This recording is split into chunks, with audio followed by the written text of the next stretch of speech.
Hello, I'm Anna, and today I wanted to bring you along in this short little vlog with me to start my sourdough back up. This will be like the second time in this house, but I think my fourth or fifth overall. Some people say they've had their sourdough for like 15 years, and I just keep killing mine. I don't know. So let's try it again. Maybe this time it will work. And I might also make some bread in the bread machine using Jovial's einkorn flour. I've done that before last time, and I'll tell you more about that later. I'll just tell you about it later. Okay, so here we have a clean jar. I got this at the thrift store for $5, I think. And I'm going to use some unbleached all-purpose flour. I'm not going to use my Jovial flour for this because that flour is much more expensive, number one. And number two, I killed my sourdough starter last time, so this isn't the cheapest flour. It's about $5 or $6 a bag, but you get more.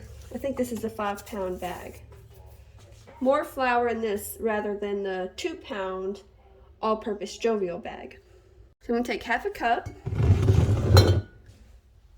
I'm just going to stick it in here. 1,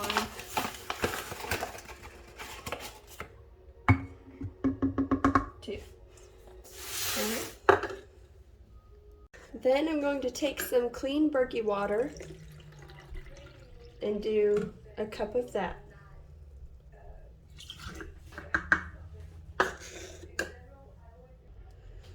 Okay.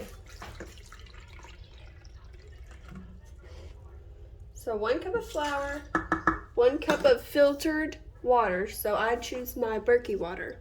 And then I've seen people suggest using a wooden spoon. So this is my wooden spoon to stir. So you just stir it together, try to make sure there are no lumps. Let me give you an inside view. Okay, so here's the inside. So mix all that together. See, it's already starting to bubble. You can see those bubbles. So we'll just mix that together.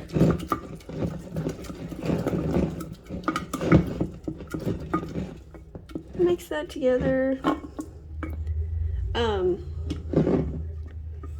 Let's see. See, there's still flour. Oh, you can't see. There's still flour in the corners at the bottom. So you're going to take the spoon and kind of scrape the edges of the inside. Stand up this child here. And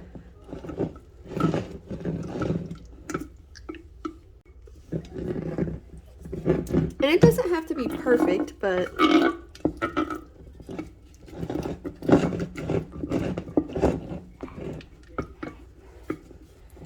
okay, see there, there's some flour right there. Mix that together.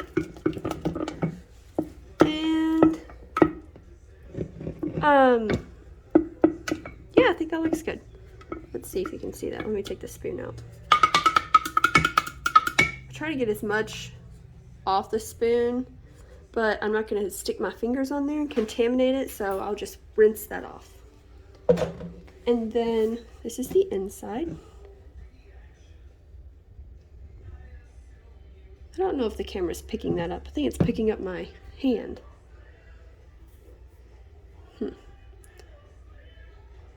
So, well, I can't find any tea towels.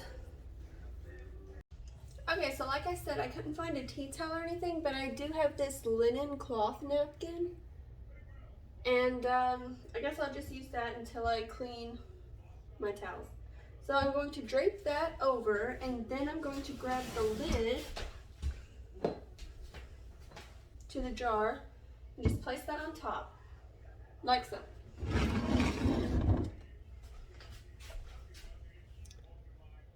And then I'll just let it sit over here in a cool, dark spot.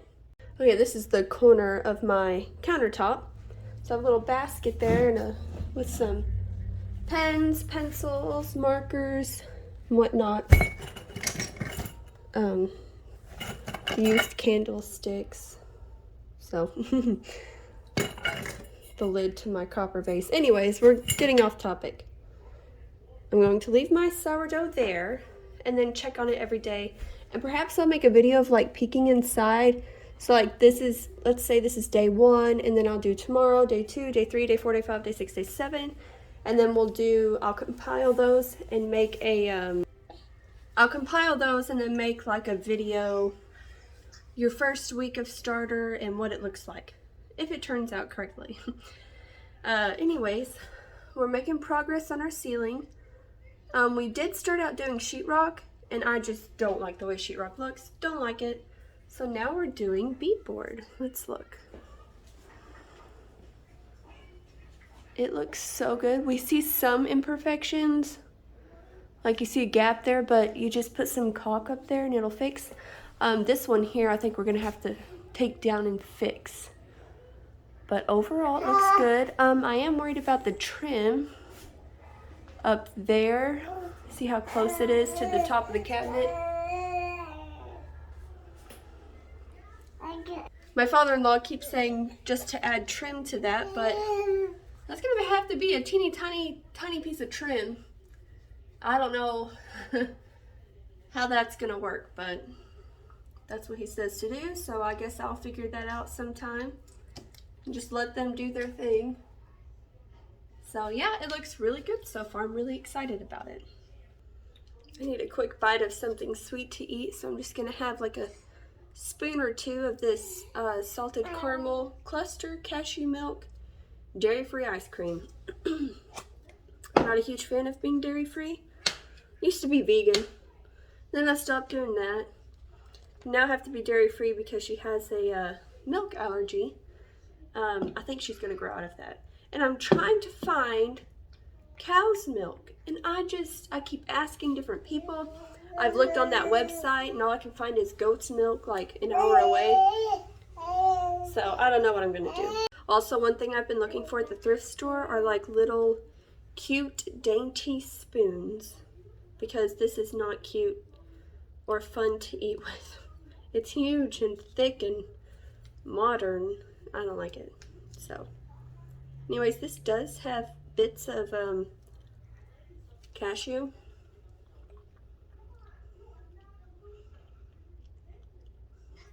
It's pretty good. I don't like ice creams made of coconut milk.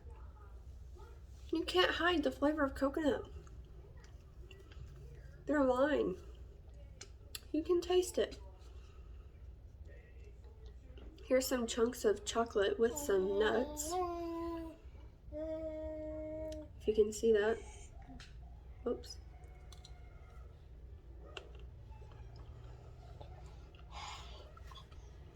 Anyways, this is really good.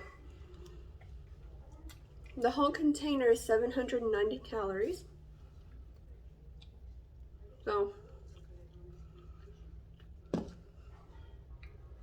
okay, that's good. Does anyone else have to have like a drink with them when they eat ice cream? I always have to have water, like ice cold water or something to help me when I eat ice cream. I don't know. Anyways, last bite. So, I can't decide if I want to do the bread machine or do like some cookies. I made this recipe before I was pregnant and sick and life stopped, of spaghetti squash cookies. If you've ever cooked a spaghetti squash, I don't know if this one's good. I have to cut it open and see. This part doesn't look good. If you've ever cooked spaghetti squash, it smells like sugar cookies. It smells so good. And I thought, man, I really want a cookie now. But of course I want it to be healthy. So I did Jovial's einkorn flour with some spaghetti squash. And I think I did some date syrup from the Date Lady. Or I did also some like 100% natural maple syrup. And what else did I add? Like chocolate chips. Anyways, allergen-free chocolate chips. I think I added some almond milk, some eggs, and some good butter into the cookie mix. And they came out and they were like, oh, they were so good. They were like biscuity. I have the recipe written down, so I'll have to make that and create a video of that. But first, let's see if we can cut into the spaghetti squash. They are extremely hard to cut into. Okay, so here's the bread machine, and my mom let me borrow hers, and she gave me this folder of like bread machine recipes. So I'm gonna go to the back, and I only like to use this one.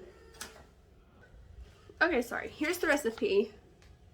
You can screen, pause, and then hear the instructions below it. So I'll just replace bread flour. I'll use 2 cups of bread flour and then 1 cup of Jovial, all-purpose probably. And then instead of butter, since I'm dairy-free, I will add, I'll have to look up the measurements, but I'll let you know. So first, the water. I use my Berkey water, and it's 1 cup and 2 tablespoons of water.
I did not know we were filming, so I'll try and speed that up. Anyways, the next one, let's see, what's liquid here? So olive oil. So I'll look up the conversion on my phone, which is what I'm using to film. Okay, so here's the dairy-free option. 1 tablespoon of butter equals 2 1/4 teaspoons of olive oil. So if you can screen pause that. Those are the instructions. Now you just pour everything into the bread machine. You don't have to mix or anything.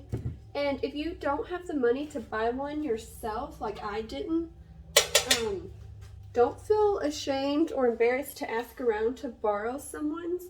Normally they aren't even using theirs. It's just sitting in their cabinet, so just ask. Do try to keep it nice though, since it's not yours. But, alright, so we got the olive oil. Next, we're going to add the bread flour. I keep mine in the fridge, so let me go grab it. Okay, so it's 3 cups of bread flour. Okay, so 3 cups of bread flour. So I'm going to do 2 cups of bread flour, and you just put it straight in. So since I'm using a half, I'll do 4 of these. So that's 1, 2, 3, 4. Let's see, here we go. 3. I'm not very precise because I have one hand, so that's okay. And then I was going to use the all-purpose, but I think I'm going to use their whole wheat. Now this is the recipe I did last week. So I'll do 1 cup of this. And I do the 1 hour bread cycle because that's what this recipe calls for. But I guess because I used a cup of this, it didn't cook all the way through. So I have the oven heating up, some of my leftovers from lunch, so I can eat some dinner. That way we can just toss it straight from the bread machine into the oven, which isn't, you know, typical. If you do the 3 cups of bread flour, it cooks all the way through. It's perfect. Nothing to it. All right. So next we have sugar. Let me grab that. Here's the flour I'm going to use. I bought this at Sam's Club. Organic cane sugar. Is it actually organic? I don't know. But as long as it's not the bleached white sugar that you get for $1 in a pack at Walmart, I feel good about it. So the sugar is 1 tablespoon. I don't have a tablespoon, so I'm just going to reach my hand in and kind of guess a tablespoon. That looks good, so I'm just going to throw that in there. And then it says salt, a 1/4 teaspoon of salt. We're going to use more than that because that is not enough salt. So we're going to use my handy dandy jar of salt here. Stick my hand in that and kind of like guess. Well, oh, let me get another. Grab another scoop. Okay. There we go. Yeah, I'm making some bread. And then, oh, the bread machine yeast. Okay, here it is from Walmart. Clearly I don't want to be using this. I want to be using sourdough, but I don't have that. Oh, you have to make like a pit in the middle for the yeast to go in.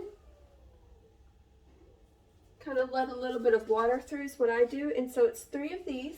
I just put it straight into the middle of that little hole you put in there.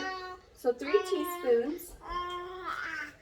And then you put the jar on. And if I have added chocolate chips to this recipe, it like broke the chocolate chips up and kind of, it's okay, melted them. So it wasn't like a chocolate chip chunk bread. So I probably won't do that again. But, okay, that's that, and then you'll do this. Okay, sorry, this is a little wobbly. Close the lid, right? It's plugged in, and it says select. So then you click select, and it has a number here. And you go all the way to 12, 1 hour bread cycle. Oh, then click start. And it'll start going. Okay, so when that's done, I'll show you what it looks like, and I will have to put it back in the oven for 10 more minutes because I changed the recipe, like I said, and used the Jovial whole wheat flour. So, let's see what it looks like. Okay, can you see the dough in there? Whoa, Nelly. Okay, so it just stopped, and as you can tell, it's not very dark on top. It is a little crunchy though. So I'm going to just pull this out, if I can, hot. You have to use a pot holder, and you have to pull really hard. Oh, wrong side. Okay. Okay, so then I'm just going to dump this out. Here. It's smoky. Okay, you can tell it's not very golden. So we're gonna just put it back in the oven, 350 for like 15 minutes or so. Okay, here it is. I did about 20 minutes on 350. It's nice and much more golden on top. And it's 8 o'clock at night, so I am going to go to bed. I am tired. I hope you enjoyed this little mini vlog of my evening. Yeah. Let me know if you try the bread machine, or if you have a sourdough, starter. Thanks for watching. Please like and subscribe for more.